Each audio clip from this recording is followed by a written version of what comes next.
Hello there, this is Yana and welcome back to another Hero Arts video. Today we'll be making two completely different style Christmas cards using exactly the same supplies.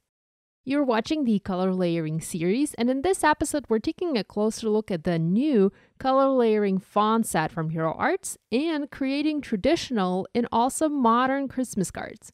One uses only inks and another one uses embossing powders. I'm starting here by stamping the deer outline image and sentiment in Cuppa Joe dark brown ink onto white cardstock panel. I'm also going to stamp the same images in clear sticky Versamark ink onto deep blue cardstock for a completely different end result. I've treated my paper with an anti-static powder tool, and you want to do that every time you do your heat embossing. I've inked up the images, and I'm going to cover those with Hero Arts Gold Embossing Powder.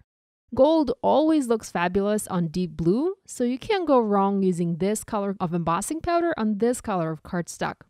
I'm preheating my heat tool, and once it's good and hot, I'm going to go ahead and melt the powder in place. I'm working on two cards at the same time as they are using not only the same images, but also the same image placement.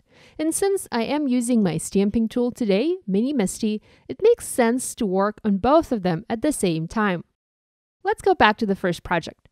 I'm now going to stamp the most solid layer of the deer image using the lightest color of ink that I've selected, soft brown. It's easy to align, and now we have a beautiful speckled detail to our deer or to our fawn. I'm going to stamp the same image or layer on my blue panel, but again, I'm stamping this in clear embossing ink. This time, I'm going to use clear embossing powder for a tone-on-tone look. So I'm still using the same deer image, but because I have other colors of cardstock and because I'm using embossing powder here instead of ink, the result is completely different. It looks a lot more modern and trendy. I'm done with my blue panel for now, and I'm going to set it aside. I'm going back to my white panel, and I still have one detail layer to stamp here. I'm using caramel ink to add some shading to the fawn.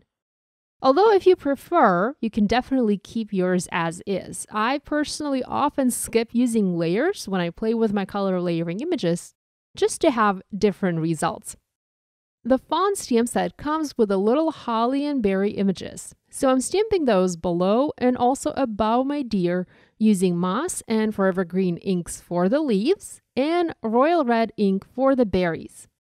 To add some interest to the background of this card, I'm also adding some scoring using my scoring board and scoring tool.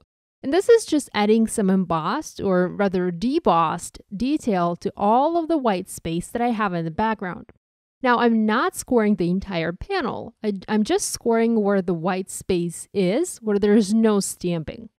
This panel is done for the most part, so I'll just adhere it onto an A2 white card base and embellish it with a champagne sequins later. To help my other panel stand out, I'm going to add some ink blending. First, I'm blending the navy ink around the edges. Now, this particular ink color is not going to show much on this deep blue cardstock. So I'm also adding black ink to intensify the edges of my panel even more and drive the eye of the viewer to the center of this panel to all of that beautiful heat embossing. You'd think that you can only do color layering using inks, but you can in fact color layer with embossing powders as well. I also stamped, colored, and cut out holly leaves for this card. I did that on white paper to have a nice, vibrant green colors.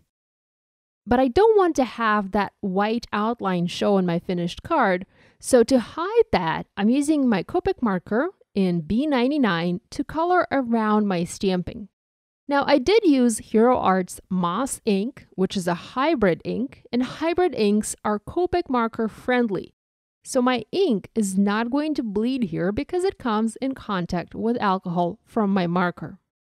The blue marker that I picked doesn't match 100% to the cardstock that I'm using, to the color, but it does a pretty good job of hiding those white edges and helping the die cut blend with the rest of the background. It's a neat trick if you are working with colored cardstock and don't want your white die cuts to have a white outline to them.